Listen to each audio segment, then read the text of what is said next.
So I had a listing appointment. It was going to be around $4 million. She was like, I looked at your website. It stinks. And your videos that you do, they're amateur. I'm like, oh, okay. I couldn't find anybody else to tell me those things. Where I wanted to be, I needed them to tell me what I needed to look like. And she did, for free.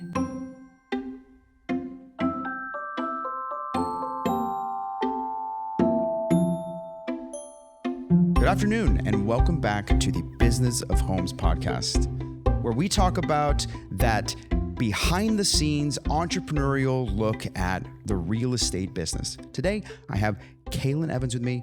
Now, she is someone that we have known each other from across the room in all of the sort of the grand real estate functions that have taken place over the last 10, 12 years, but we've never gotten a ton of time to hang out. And so I'm so excited that she's here today because she reached out to me and was like, hey, if you're telling stories, I've got stories to tell. And that's what we do here. We don't just get into the nuts and bolts, although we will have episodes of that. And we don't just do interviews, though we will hear stories from some amazing people. Ultimately, we are trying to uncover those things that all of us have learned along the way in our real estate experience. And so, Kaelin, thank you so much for being here. Thank you so much for having me. I mean, I did beg, but you were so gracious to let me come. She's like, please. So when we sort of look at this business and we look at a lot of stuff we've talked about here on the podcast previously, that it's process, it's efficiency. There's so much framework behind writing contracts, showing houses, all this real estate stuff that feels fun and sexy on Instagram. There's actually a lot of like good old fashioned business practice behind it. And that's always what we're trying to figure out. And you've told me some stories about how you got into the business and really learned it in a way that I think is best, and that is from the ground up. You learned all the little stuff in the beginning, and you are one of the few people that is probably still rolling around that has pre-recession experience. And I think that is so important because especially today, there's a lot of newer real estate professionals that have only really sold for the last couple years. So their experience is really captured from pandemic on. But as you know, and you've seen so many cycles as I have, that there's ups, there's downs, there's lefts, there's rights. And so once you begin to collect this wide range of experience, it really deepens your ability to practice and to serve, your clients. Tell me some of those early stories about pre-recession real estate. What was it like here in Nashville? Oh my goodness. So in 2004, my dad's a chiropractor and I was at the front office and one of his patients came in and we just chit chatted and she was like, she was a real estate agent. And she was like, you have to come work for me. You have to. It's like being discovered. Yes. That's where I found my wings. So I started working for her right away. And that was the beginning of the internet, which that kind of dates me, but I didn't know much about the internet. And so she started buying all of these websites like Nashville foreclosurehomes.net and like Tennessee foreclosures.com, whatever, like all the weird ones. And we would get leads every single day for people wanting foreclosure lists. And so my job was to organize them all and call everyone and to get them even more interested. And then of course, find the foreclosures. That was easy though back then. Now wait, hold on. This is 2004. You're talking that there was a demand for REOs and foreclosures even that many years before the big crash? Well, obviously before a big crash, there's stuff leading up to it. Interesting. It was coming way back then. And wow. I think people knew that. And that's why so many people made so much money during the actual crash, is because they kept their money and waited and they started buying foreclosures. Yeah. People have made millions during that.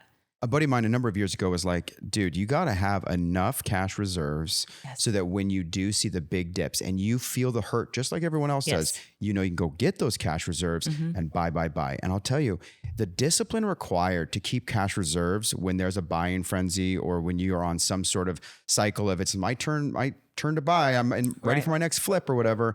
And to keep those cash reserves for those rainy days, it's hard. It's very hard. And I was too young. I didn't quite understand that I should be as well buying a ton of property. Helping others. Just helping everybody else. I didn't understand that you didn't actually need that much money to do it. Like you can leverage a lot of other things. But literally a year into being her assistant, she was like, you have to get your license. This is just, you're made for this business. So I did all of the things underneath first. Like I think it's the best way to start in a company is start in the mailroom. Oh yeah. I don't even know if they have like mail rooms anymore, but that's where you need to start. You need to know At the bottom how every job functions so that when you hire someone, you know if they're going to do a good job or not. And so that's how I look at every job that I do. There's a certain amount of professional empathy that's present too in that. If, I started in the world of construction and, I dug ditches at 18 years old. Yeah. And so, knowing how to swing the hammer, dig the ditches, sort the mail, get the coffee, whatever it is, it feels hard. I would say, especially for some of what I've heard of the younger generation who wants to sort of accelerate in because they have the information, because there's so much great information out there.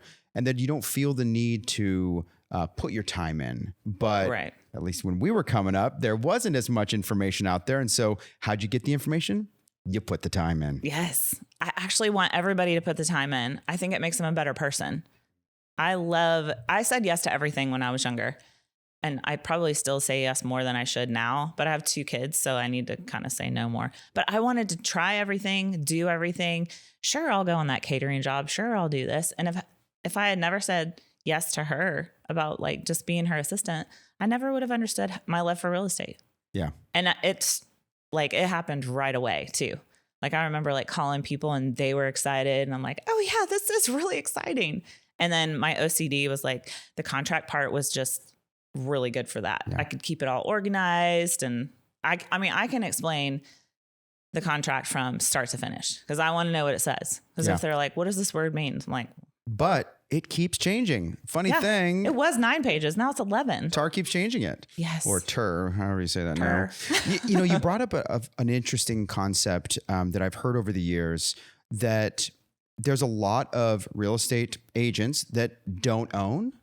And there's even some that maybe probably can't explain for themselves those financial realities of how you can get out of the cycle of renting and into the cycle of ownership, which can be the first step towards real wealth generation. Yes. And, and security. And so it's a great thing to know that about yourself of like, oh man, I didn't know that. And probably motivated you to learn those phrases, those principles, those discussion points later on when you were teaching your clients to be able to teach it better. Oh, for sure. And now instead of having, like when I go for my repeat clients and they're like, we're ready to buy another house or trade up, I'm like, why don't you keep your house? Keep your house, rent it out, and then buy another one and just keep that because their interest rate is like owner occupied forever. It doesn't change just because it becomes investment. Right.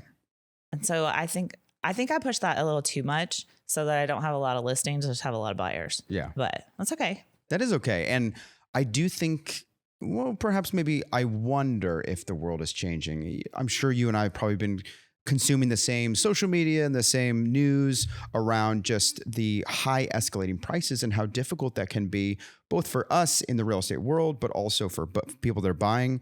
And so I've kind of gone into a mode personally with my portfolio of just like, I'm in a no sell policy because I don't know where we're going to be in 10 or 15 years. We might reach a place more like Europe where there's just a lot more ownership that's consolidated and just more of a renter's culture. And I see that now, especially with the younger generations. There's that sort of like vague concern or maybe even complaint that, the affordability is beginning to move out of reach.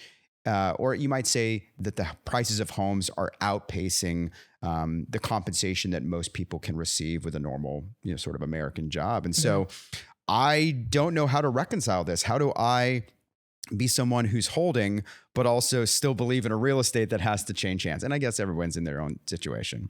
That's an interesting outlook. Like I tell my husband all the time, I'm like, we have to buy houses for our kids or they're never going to be able to afford to live near us. Yeah. Because we live in Nashville and I am going to buy a house for them just in case, because I don't want them to rent forever. I know some of my clients that have been looking for a house to buy for like 4 or 5 years, but renting the whole time and they're paying $2,300, $2,400 a month. And I'm like, buy crap, just buy anything, put it towards something, let it build equity. So there's an interesting idea that you're uncovering here. And that is, it's almost like these, financial gurus that say, oh, put money in an investment account for your child. And then by the time your child is 18 or 22 or 60, it'll be some large amount of dollars.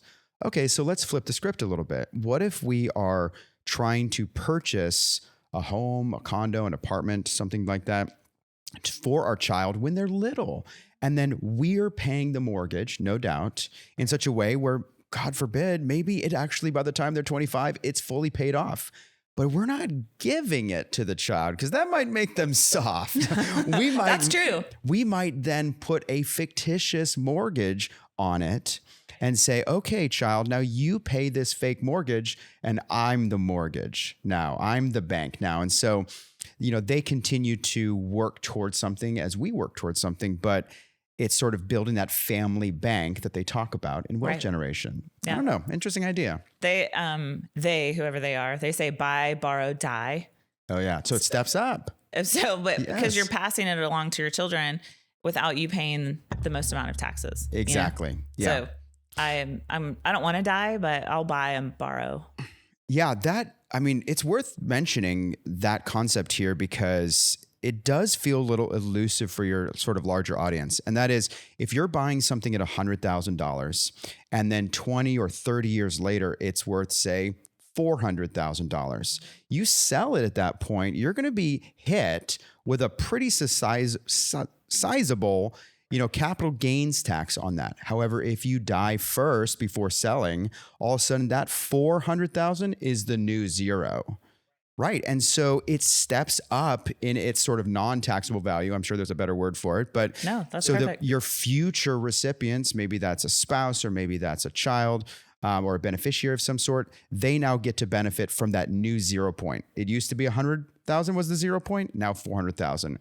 And that's something that is easy to do in theory, but it's hard because I think what we're also talking about is that a lot of Americans feel like they have to go from one house to another, but financially that may also be the necessity. It's going to be hard to dig out an additional amount of dollars for a down while still trying to manage a mortgage for the first one. It does work on paper, but in reality, it can be hard for some. But I imagine there's probably more of a mental block around that than there is a financial block. I think it's more of a mental block always. Yeah. Because people have done it forever. Historically, there is evidence of making money that way.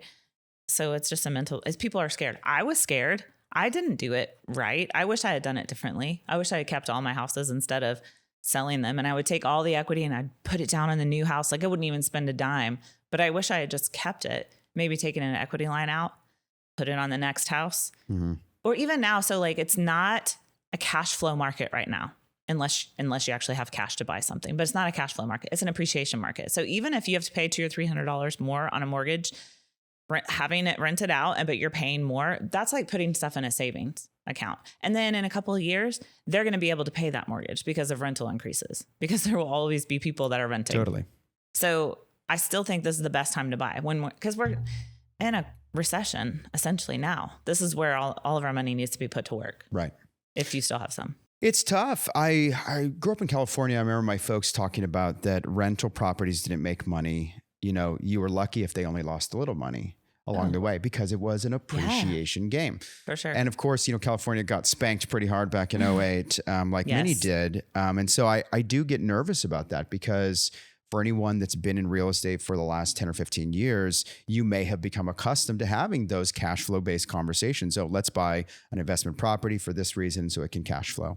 And so, yeah, it's tough. It's tough for me to wrap my mind around. There was a day in 2018, 2019 where I realized, I can't buy any more investment properties because they don't make any more money. And that was a mental block. Right. But that was a choice that I was sort of making at that time. And then the world turned upside down. But yeah, it is a flip of the mind. You have to be conscious of that appreciation, component. And had you bought in 2018, that appreciation would have been huge. huge. Now. You're like, appreciation market. Like everything gained $100,000 a year for 2 years in a row, pretty much. Yeah, it's nuts. So going back to some of those early experiences, you were seeing those telltale signs of sort of not relocation, but REOs and foreclosures early on. What was it like to have that experience, to go through those at 07, 08 time where things were really starting to crumble around you? So I didn't feel it. I didn't realize it was going on. I was younger. I was in my 20s. I didn't quite understand economics as much. And I was busy because I was doing foreclosures anyway, because that's what my mentor had More kind of of the same. Yeah. So I was like, why am I so busy? Why does everybody want a deal? Okay, I'll help you find a deal. And even now, it's so funny. I still get calls and they're like, yeah, do you have a list of foreclosures? I'm like, Yeah, that doesn't really exist right now. You need to go on the courthouse steps with a ton of cash. Oh, I know. Have you ever been to the courthouse steps? I have. So I learned about it probably on some book or podcast, Right. years ago. And the stories, the glory stories of being able to go down and buy for tax liens, things, pennies on the dollar. And I remember, I'll never forget, I went back, and this was a number of years back, probably in maybe 16. And the room was full of people. I was like, well, Nashville, it's all like played out here. Everybody knows the secret. And so I guess you got to go to some small town to have it only be you. Yes. Cheatham County is good, or it used to be good for that. But even if you go to Davidson, not everybody bids on every property. Oh, no. So, but you have to know every property, where it is, the zip codes. I used to memorize the zip codes because I wanted to know, like, okay, that includes this street, that includes this and street. It's stressful. Like, it's happening right then and there. Yes. And if it bids up beyond your point, like, you got to have the stones to know what to do. Yeah, it's an interesting thing. I like the pressure. I'd recommend that every real estate agent go down to one of those tax auctions and learn more about that, just from a experience standpoint, because it's so wildly different than anything else in real estate. Absolutely. Yeah. And you actually have to have cash or hard money. Like, you can't. Yeah. There's no loaning lender, none of that. Plug for our friends over at Urban Gate Capital, who do great hard lending and really unique projects, who are based right here in East Nashville. Great to know. Yeah. So after the crash, you started to get more into that rhythm of being a buyer's agent and helping people get into homes, helping people sell homes. And then as we were talking sort of offline, you said, I got to keep changing as a person. I got to keep changing as a professional. I can't just be a one-trick pony. Right. I got to continue to reinvent myself. What's that looked like for you over the last handful of years? So I had so many goals. I wanted to be Gary Ashton. Like, I wanted people to put my face on a billboard, not me put my face on a billboard, You want to have people. I want people Put your face on the billboard. I love that. We have to put her. She's the best real estate agent. So I was like, Gary, I'm coming for you. So I was like, okay, build a team, but I need listings. I need to be known as like the listing expert. I need to find my niche. And they always say attract your tribe, the people that want to work with you. I'm like, what do I have to offer? What makes me unique? That's what everyone asks. How are you different from every other real estate agent in Nashville? And I'm like, well, I have red hair and I'm from Nashville, but I also know what I'm doing. There are other things. But so I tried to rebrand myself, and that comes with experience though. I learn by putting myself out there, by somewhat embarrassing myself. So I had a listing appointment. The house, I did all the work, right? It was going to be around $4 million that we would list. That's the biggest listing appointment I had ever been on. Yeah. So I go there. I was not prepared for, I knew that I wasn't quite up to snuff, but I was going to act like I was. But she was like, and she was awesome. She, first of all, took the time. At first, she looked at my numbers and she was like, you've never sold anything in this price range. I'm like, meet with me. You have to. I know what I'm doing. She's like, okay. I mean, everybody deserves a chance.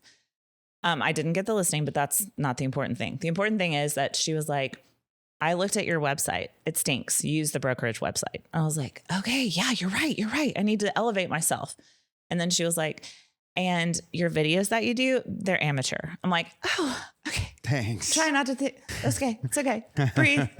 So I hired a videographer, and I'm working on that. Like, everything she said, like, I couldn't find anybody else to tell me those things. Like, a coach builds you up and then they give you things to work on. But I needed where I wanted to be. I needed them to tell me what I needed to look like, needed to act like. Yeah. And she did, for free. And honestly, I think if I stay in touch with her, she'll probably list her house a little high and it won't sell. And then I'm going to come in and tell her where it should have been in the first place. I love that concept that, sometimes people will give you harsh criticism. It might be constructive. It might be kind, but it can still feel harsh, and it's free. And if we're smart, we don't need to pay for the coach or the conference or the whatever, the 12 book set. You know, we can get that motivating type of, you know, a form of advice, I suppose, and constructive criticism for free. But we have to know what to do with it, because exactly, it's going to be easy for someone to tear you down or criticize and say, you know, you're not up to snuff or whatever it is. But what do I do with that? How do I change from what I was to who I need to be in such a way where I'm going to be better next time? Exactly. And so that roadmap of like, what do I do? You know, you're not going to always get that piece. They're not going to say, right, go do these things. Right. Exactly. You know, and so, but I like that, you know, you can get the advice for free sometimes if you put yourself out there. Yes. If you play it safe, people are just gonna, you know, tell you things that are soft on the ears. Oh, people. And I don't like yes men. Like, I don't want you to tell me what I want to hear. I have lenders calling me every single day and like, you're an awesome agent. I'm like, you just want my business. Totally. Leave me alone. Yeah. Like, I want to know, I want to grow. Like, I want to be a better agent, a better person, mom, wife, whatever. Like, I want people to tell me what to work on. And I try not to take offense. I really do. But in business, it's easier for me not to take offense. So I had somebody call me and they were interviewing me. Like, I thought we were going to chit chat about getting together. And she was like, I have a list of questions. And I'm like, oh. For like a potential client? Yeah. So she was looking for a listing agent and she was like, I have some questions. And I was like, oh, well, go right ahead. And so we're on the phone. I'm driving home and like trying not to lose service. So I'm not quite prepared, but she asks me all these questions. And then, so we end it and I was like, how did I do? And she's like, oh yeah, you're great. So I sent her a package and then I didn't hear from her for like a week. And so finally she sent me an email back and was like, we've decided to go with somebody else. Mm-hmm. And I said, no problem. Thank you so much for the opportunity. I try to be gracious because you're not the right fit for everyone. Yeah. Live and let live. Exactly. And then the next morning I woke up, I love to go for a walk and listen to podcasts. I am the kind of person that buys the 12 book set. Sometimes it's the best. Audible is my best friend. And I was like, I will never know why she chose someone else unless I ask. That's great. So I sent her this email and I said, I'll pay you for your feedback. Why would you go with somebody else? I was like, I'll give you $500 just for your feedback. I just want to know why you would go with someone else. I know this sounds like I can't take, no for an answer. And it is true. But 10 days goes by. And you know what I even said? I said, I'll sell your house for free just so you can provide feedback. Because I should have gotten that she was analytical by all of her questions, but I didn't. But then I did get it later. So 10 days goes by. I hear nothing. I was like, you know what? I tried. And then I got this long email from her with feedback. And you know what she said? She's like, I might have decided too soon. Would you like to come and give your full listing presentation? Her listing just went live. With you? Under my name. Oh, very good. Boom. But like, she was going to work with somebody else. And the stuff that she told me too was awesome. You really have to kind of understand who you're going to meet, like before you go on a listing point. So asking questions about them, where are they in life? What do they do for a living? That helps so much. Yeah, we have to remember that the interview process is a two-way street every single time. If you're being hired, if you're hiring, if you're trying to select a service person, or if you are the service person trying to get selected, we're all hiring on a two-way street. And we can't just have all the answers at the ready or the pretty presentation. We have to make sure they're a good fit for us and we're a good fit for them. That's a great win, because ultimately that advice that hopefully ends up being free for you in that scenario, probably was the greatest instructor, of all. Right. And do you know what was awesome is when she called me to tell me that they wanted me to list her house. She's like, and we don't want you to take a discount. Yeah. And I was like, oh, okay, I won't.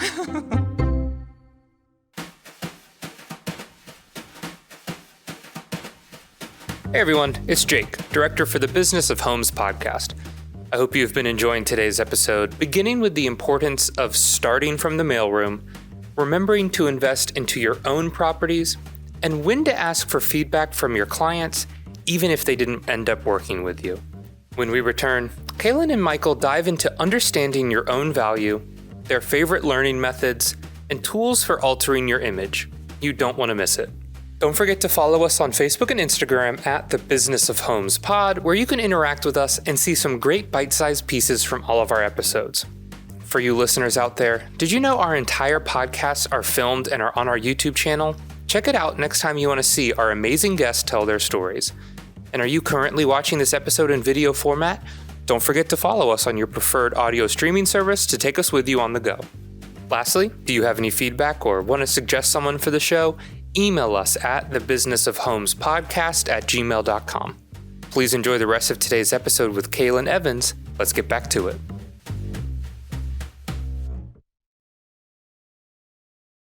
When we know our value, it's hard to discount, but it's hard to sometimes know your value, or sometimes the value proposition is moving and changing. You know, the real estate agents of 20, 30, 40 years ago operated differently. Their value was different. You know, as we practice in business on a daily basis, the needle is moving a little bit on us, and it's going to continue to move. It's moved in the last 3 years since the pandemic. It's moved in the last 12 years since 2008 before that, where there was a major move. And so we have to continue to adjust who we are and morph and change and evolve and grow. And when we don't know exactly kind of where our biggest value is to the customer, it's easy to be like, I'll do it for free. And I think a lot of agents listening here might be like, oh, that's terrible. You're going to discount, but the truth is, there's another way to think about that. And that is, I'm seeking out the information that I need to grow my value proposition. And so discounting a service, that might sound like bad juju to some, but in a lot of ways, it's no different than the stuff we've talked on this very same podcast with other guests about. When you're new, go out and offer your services for free to a fellow agent so you can learn the business or you can learn the new skills. And so, whether it's a fellow service person or whether it is, a client, the discounting or offering to do things sort of more free is a way to get yourself to a place where, again, your value and you are really firm, and it's much easier to defend that value. And so, yeah, it's a journey through this. I don't think your story is that much different than the person who, gave away their services to a fellow agent early on so they could learn the business. We learn how we learn with the experiences that we have. And if it's not going to be through changing of money, with a client, sometimes we do it, we serve for free. And so that's an interesting idea. And you were smart to keep pressing, because ultimately that hustle that you have, that a lot of people I see have, is this sort of the fire underneath what it takes to be a real estate agent over time, not just during one period of time or one type of agent. I mean, you've heard stories that people got out of the business in 2008 or got out of the business in the pandemic because, they didn't want to change, or it was their time or whatever. But if we want to continue to change and be present in the real estate business, we have to continue to say, well, what is my value and is it defensible? Yeah, exactly. And that's actually an age-old tactic. It's like a work study or apprenticeship. Yeah. I mean, I will work for free to learn something. I love to learn. And I try not to think of it as me discounting, because I know where my value is. But if I see an opportunity to grow, like you were talking about, I'll do it for free. I jump right in. And I love that. And you were talking about like people getting out the pandemic and stuff. I have a great partnership with this guy that has been an agent for 20 years. He had no idea what to do during the pandemic. I was like, you can't offer full price. You have to go over. He's like, what? I'm like, yeah. And then you don't know what pass fail inspection is?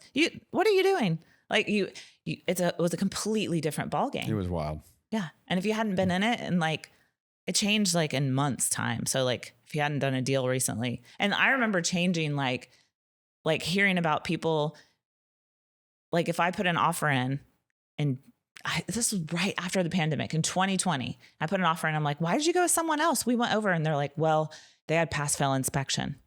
And I'm like, yeah. And then they changed the contract to include it. Yeah. So this idea that sometimes we're going to get to have experience on our own terms. Sometimes we're going to get it accidentally through little moments of failure. Sometimes we're going to give our time away to learn something. You said, I will never not be willing to learn something, like Right. that, right? But learn something isn't just go through it. Learn something is really analyze what you went through. Pluck out the moments that sort of rise to the surface and, are the durable sort of nuggets, that you need, and reflect. I don't do enough reflection. You'll hear it here. I don't do enough personal reflection, but in those quiet moments, as you sort of go back over what you've gone through, what a situation was, who said what, how it all rolled out, you've got to be able to extract those moments of learning and then allow that to author the change in your practice or in your business. So you hearing the moment of, oh, it's a pass-fail inspection, or it's a, Right. it's a change to the contract in this way, you could hear that, but you have to pay attention, grab onto it, and then have it change your process for it actually to make sense moving forward. I'm sort of a blow and go, run and gun, shoot Okay, from the that's hip, me too. a lot of the time. But yeah, I do like to think deep. Only during podcasts. Well, honestly, I would say that I probably learn the most, speaking of learning, through conversation. I'm Same. not the person who necessarily tries to have a conversation with myself or Right. roll over the ideas by myself. I usually find that the learning is best experienced with someone else. Yes. And I actually like to repeat what I hear to see how it falls on someone else. Oh yeah. Maybe they'll add a little more to it, and then it just expounds Shape from there. it, change it, Yes. strike it down, build it up, Yes. whatever it is. Like to be or not to be. And then you'll say something and I'll be like, okay, yeah. That is the question. See? There you go. So in this constant evolution that's required of every real estate agent in today's market, Right. You are someone that came to me and said, Micheal, I'm changing who I am. I'm taking listings and, changing my practice starting now. Yes. Talk to me about some of those other things that you're doing in your day-to-day routine that's helping make those changes. My whole goal was to figure out listing a house was, everyone says you have to list to last. So listing is where I want to be. But in this market, like in the market where you listed a house and it sold with multiple offers just the next day, like that was easy to be a listing agent. You hardly did anything. A lot of people didn't even do professional photography. So now it's like, I know that to take it from 30 to 60 to 70 days on the market, I'm going to have to make it look its best. So I am fully learned in staging, and I have a staging supply, but then I also work with a staging company, like if it's too much for me. And then I research like how fast houses that are staged sell as opposed to not staged. When something goes with multiple offers, I make sure to go see that house to know why, like if there's a house next door and it's one level and the kitchen's redone and it gets multiple offers, and then the house next door is bigger but has a garage, and I'm like, why didn't it get multiple offers? So I study stuff like that to figure out how to price them, because even though they're next door to one another, they're not a true comp. They're not in other people's minds. Yes. So I study the market, learned extra things like staging, and really I'm upping my game with my website. I'm trying to look professional, because it's all about how you look. Appearance. Appearance is everything. Yeah. It really is. I'm getting a logo because I feel like, everyone needs a logo. But I'm working on all my collateral too. Like I want to look professional when I go on these appointments and have everything cohesive and beautiful, from business card to brochure. So I'm a Nashville girl. So I'm just going to get bigger and bigger and bigger and bigger. And I want everyone to know what I do and who I am. Yeah. Because this is the town that built me. Yeah. I'm here to stay. That's good. Move over, Gary Ashton. Yeah. Get him off that billboard. I've probably given him so many plugs. They're going to be like, that girl, Gary Ashton. It's amazing. It's Kaelin Evans, not Gary Ashton. No, I'm going to be the best I can be. That's good. What else can I do? Well, I think you're setting yourself up for success. I really do. And I'm glad you didn't say failure. No.